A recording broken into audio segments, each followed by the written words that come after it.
Good afternoon, everyone. I am so delighted to be here, even with the short notice on Tuesday. I'm honored to be chosen by my colleagues to serve as your acting mayor until we get things sorted out. But I tell you one thing, there's never a better time to be right here on the Mississippi Gulf Coast and in Biloxi. You know, from the Broadwater, to the Edgewater Mall, and from the Biloxi Bridge to the Pops Ferry Bridge on either side, there's exciting things happening. In today's presentation, you're going to see that we have a lot of great things happening in this city. At the same time, we face a number of advantages and challenges as we move forward. The good news is that we know that the city can overcome any challenge. We know that by looking at our long history of success. We also know that by looking at our recent history, the career of A.J. Holloway, we have this great example of leadership and how he guided the city through some of our most turbulent times to help us realize some of the greatest times in our history.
I just have, excuse me, because I got a presentation to give Mayor Holloway. It's a hard act to follow, right? We saw that great dancing group and all that kind of stuff, and then they said, all you got to do is follow the longest running mayor in the history of Biloxi for 42 years. But I got a presentation as well.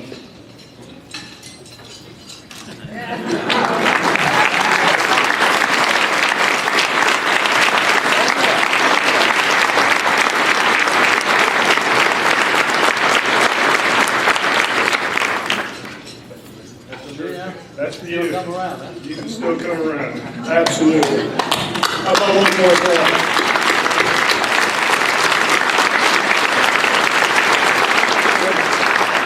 We absolutely love you, Mayor Holloway, man. We absolutely adore y'all. Your legacy is a great one. And now let's on to the state of the city. We've got a little video presentation. This way.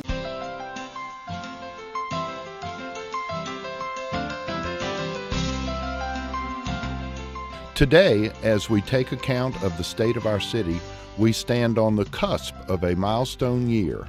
We mark the 10th anniversary of Hurricane Katrina.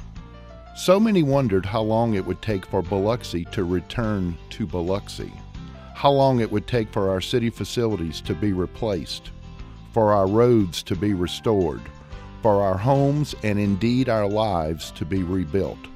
Looking around our city today, you realize that some things returned quickly, some more slowly, and while some things may never return, others are better than ever. Our role, our task, is to make sure that we restore or replicate those things that made and make Biloxi the great place that we so love. Today, the state of our city is a profile in contrast. While Biloxi faces some of our most challenging financial times in a generation, we have more public works projects underway now than at any other time in the history of our city. Drive almost any street and you'll see the signs, detour or men at work. And make no mistake, they all say that your city is on the move. While we have cut our parks and recreation budget by 10%, we've unveiled a new waterfront park adjacent to the beautiful Maritime and Seafood Industry Museum. Together, this park and museum provide an impressive gateway into our city. They tell visitors that they have arrived at someplace special. And this summer, we'll be opening 2 new parks, the much anticipated MGM Park and the Lighthouse Park. We'll see a new multi-million-dollar public works facility that will provide our employees first-class, professional working conditions. And in these times of unprecedented public construction, remember this: everything built in this city goes through public works. And in the coming year, we'll complete tens of millions of dollars in infrastructure work. We'll embark on millions of dollars of even more work. And we'll host media and visitors from around the world who will be making a pilgrimage back to Biloxi and the Mississippi Gulf Coast to check on our progress and our rebuilding at the 10-year mark of Katrina. What these visitors will see is a city on the move. They'll see a city of contrast. They'll see a city where even though our city departments face spending cuts of as much as 14%, we are working with less and providing more. To be sure, the fiscal soundness of the city has cast a tall shadow over the past several years. Controlling costs has had a major influence on decision-making in all city departments. Let's talk about finances right up front. The city spent $53 million last year in providing you the day-to-day services that you expect and deserve as tax-paying citizens of Biloxi.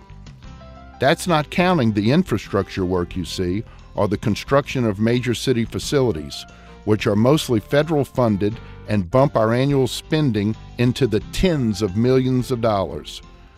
But the fact remains, we must focus on managing the local costs of government. That $53 million in local money the city spent last year. That's more than $1 million a week, or close to $150,000 a day of your money. That's what it costs to open the doors, pay the light bill, keep the streets and neighborhoods safe, and provide parks and recreation programs at ball fields and community centers across the city. Once again, we've done all of these things without raising your city property taxes, just like we've done for more than 2 decades now. Running the city and improving the city has dipped into our cash reserves, which right now are the lowest they have been in probably 3 decades. And that means we must continue to decrease spending, to work smarter, to find new revenue sources, and all the while make great and innovative accomplishments in all departments and in all areas of our city. It was with budget constraints in mind that Councilmember Dixie Newman set in motion a citizen-based coalition to raise money for Hiller Park, that 100-acre jewel of a park on the Back Bay in West Biloxi. Councilmember Newman and her group conducted a half-dozen fundraising events, from a dog festival, a kickball contest, movie nights, and Easter egg hunts, and accepted donations from civic-minded businesses to raise nearly $15,000. Mississippi Power even stepped in and added new lights and improved lighting in the park. And thanks to agreements with Harrison County, you can expect to see a walkway and bike path connecting Hiller Park with the neighborhoods to the west towards Pops Ferry Road. The Hiller Park work is far from done. You'll see a splash pad, refurbished restrooms, resurfacing of the basketball and tennis courts, a second dog park, a nature trail, and a kayaking trail. Tidelands grants will help with dredging around the boat launch and adding a boardwalk that will front the Back Bay. This is what it takes for local government to be successful in this day and age: vision and looking for new money and new partnerships. We see another example in the Biloxi Fire Department, which appointed a veteran firefighter, Captain Michelle Crawley, to take on the task of locating and securing available grants. Captain Crawley had quite the successful year, hauling in nearly $110,000 in grants. One of the largest grants was a $76,000 windfall that was used to purchase 3 sets of Jaws of Life. This means that all frontline pumpers in the Biloxi Fire Department fleet now have this vital equipment. This is a milestone that the Biloxi Fire Department has been striving for since the early 70s, when the city purchased its first Jaws of Life. The fire department used $1 million in federal funds to purchase a new ladder truck to help fight fires in buildings of 10 stories or more, and to help keep our aging fleet up to date. That truck is being built right now and will join the fleet later this year. We need top-performing equipment because last year the Biloxi Fire Department responded to more than 6,470 calls, of which 4,100, or 66%, were emergency medical calls. For the first time in years, we've seen a drop in medical calls because of a reevaluation of non-emergency calls. We're working with AMR to reduce the number of non-emergency transports. But make no mistake, if you're in an emergency, dial 911 and trained emergency workers will respond. Every member of the Biloxi Fire Department is a trained first responder, and today we have 36 nationally registered EMTs and 2 nationally registered paramedics. Not since the early 1980s has the Biloxi Fire Department had paramedics, and never has the fire department boasted this many EMTs among its ranks. The Biloxi Police Department also recognized the talent within its ranks and embarked on an 18-month process that resulted in the largest round of promotions in recent history. 2 majors, 2 captains, 8 lieutenants, and 12 sergeants are now providing a greater degree of accountability in the rank and file of the Biloxi Police Department. And despite a huge number of special events throughout the past year, the department kept overtime within budget. And then there's the issue of keeping our community safe.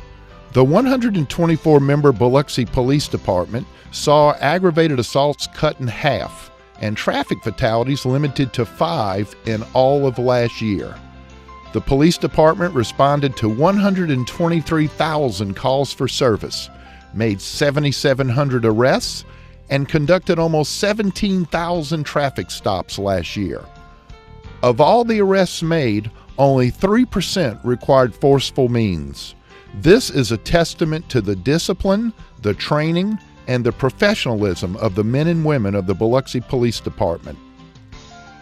In Parks and Recreation, continuing the concept of sharing the expenses, the city partnered with Harrison County to open the East Biloxi Senior Center at the Orr O'Keefe Museum of Art. This location provides a gathering spot for seniors to enjoy fellowship, create arts and crafts, and pursue other meaningful activities.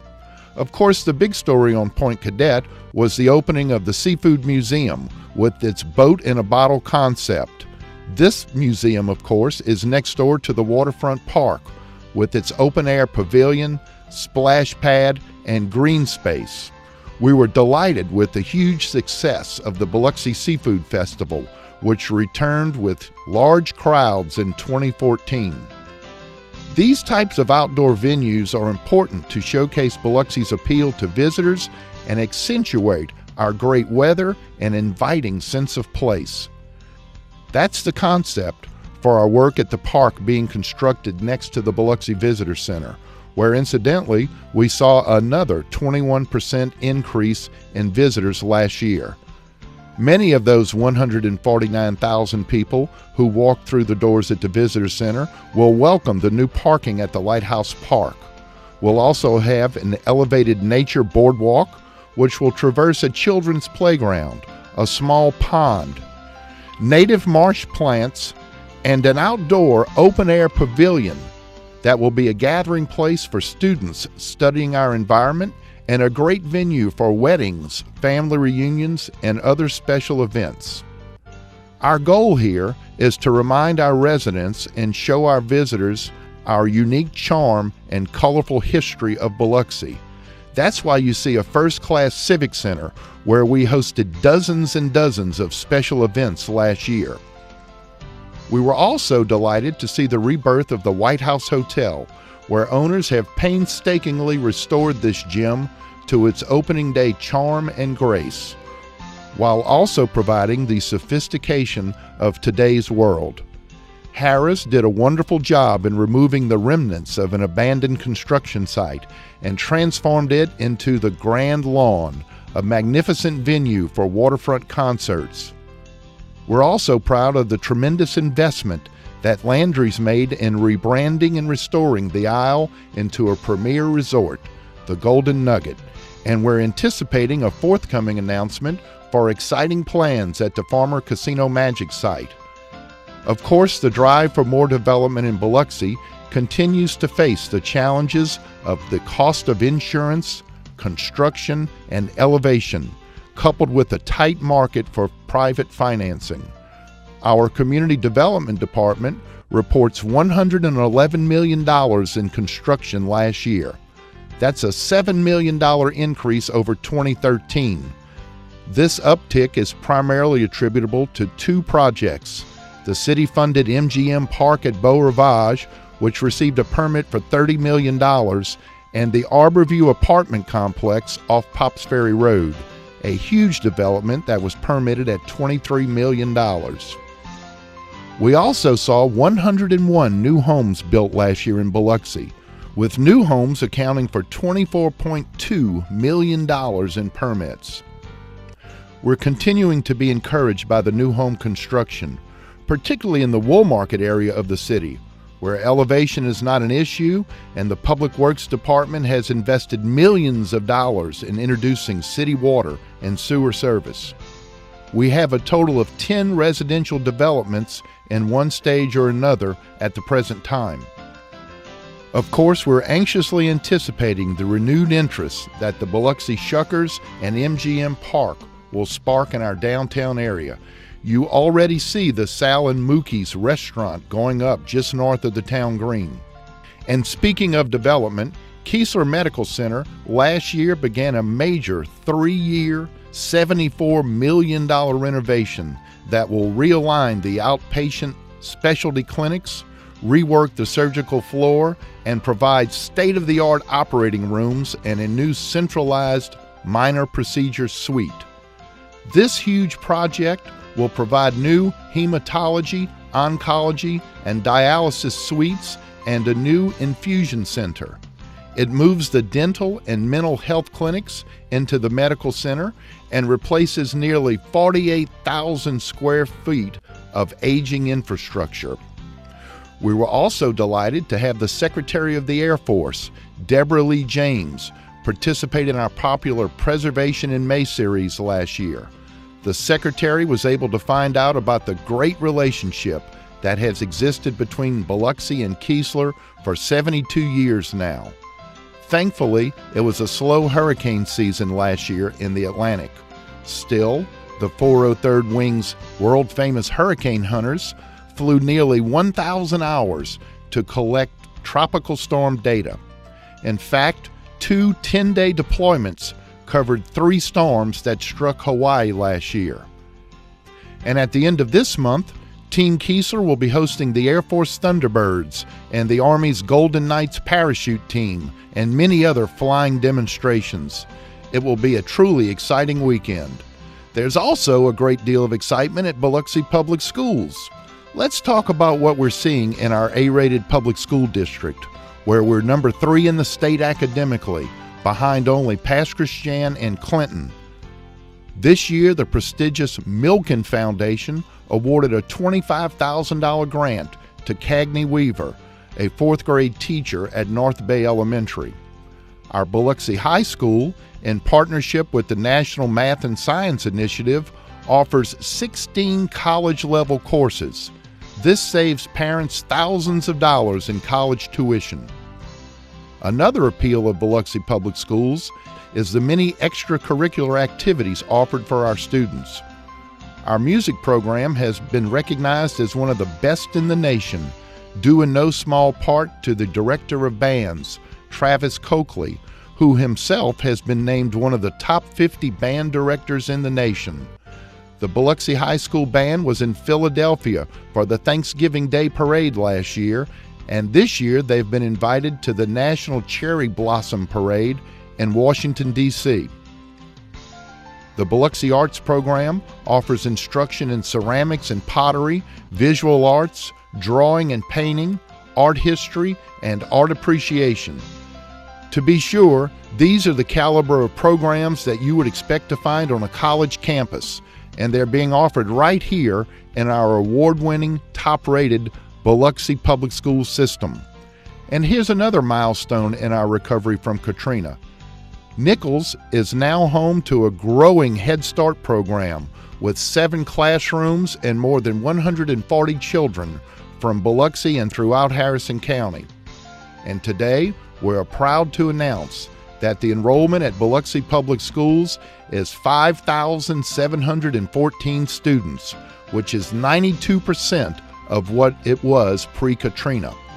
When you think of Biloxi Public Schools, remember, it's like Superintendent Arthur McMillan likes to say, we're not just a school district, we're a nation, an Indian nation. Last year, we told you about Biloxi Regional's plans to build a second medical center north of the bay in the Cedar Lake area. Work on this effort continues to make its way through the regulatory process. But meanwhile, as exciting as that prospect of a second hospital is, let's not overlook the extraordinary things that Biloxi Regional is accomplishing on a daily basis. Having quality health care speaks volumes about the quality of a community. Consider this. Biloxi Regional is currently one of 2 medical centers in the entire country and one of 3 in the world that is using a revolutionary piece of angiography equipment. It's called the GE Discovery IGS 740. By using this state-of-the-art laser-guided system, Biloxi Regional now has the ability to offer multidisciplined clinicians an unprecedented diagnostic imaging tool. Clinicians can now address a much wider range of vascular disease using endovascular procedures, be it cardiac or peripheral. Another area where Biloxi Regional has distinguished itself is in the area of orthopedics. Whether it's knee or hip replacements, Biloxi Regional was the first and remains the only medical center on the Gulf Coast that uses a Mako robot. This allows orthopedic surgeons to use pinpoint accuracy in the vital areas of knee or hip replacement or in treating spinal issues. As a result of its success, Biloxi Regional has seen its number of orthopedic cases double in the last 3 to 4 years. Biloxi Regional, for 3 years in a row now, has been recognized by the state as a top performer on key quality measures. The hospital is also taking steps to give patients easier access to services. Biloxi Regional's first floor is currently under construction with a $1.6 million project to renovate the registration area and emergency room so that you can find all services in one convenient location. Throughout this year, as we draw nearer to the August 29th anniversary of Katrina, we will be reminded of our many successes. We will find inspiration in the resolve and resilience of our people. We will find confidence in the remarkable recovery of our community, but we are still confronted by challenges. Among the challenges that frustrates many is the length of time major recovery projects take. It's simply reality. A decade of rebuilding is but a blip in time for a 316-year-old city. Since late 2008, we have talked about the city's massive $355 million Restore Biloxi infrastructure program. Let's talk about where we are today with this effort.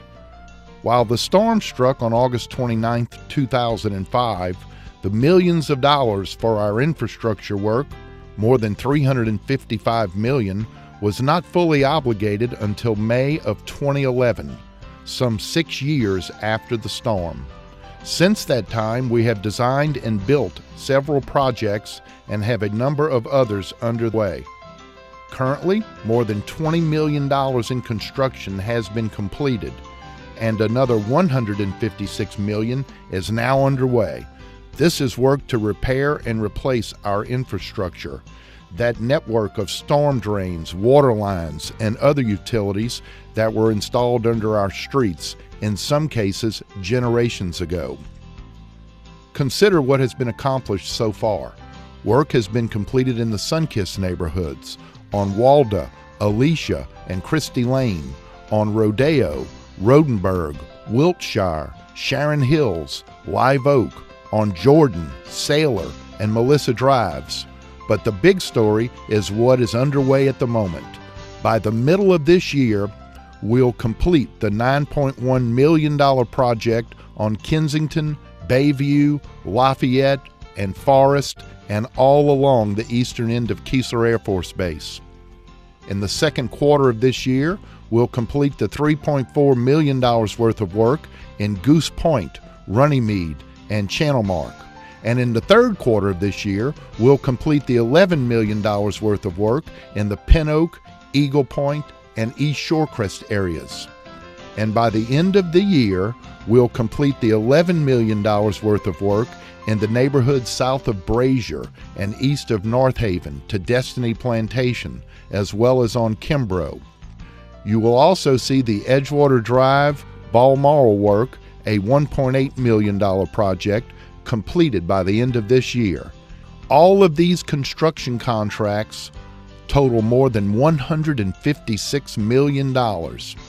And not too far down the road is another $115 million in improvements.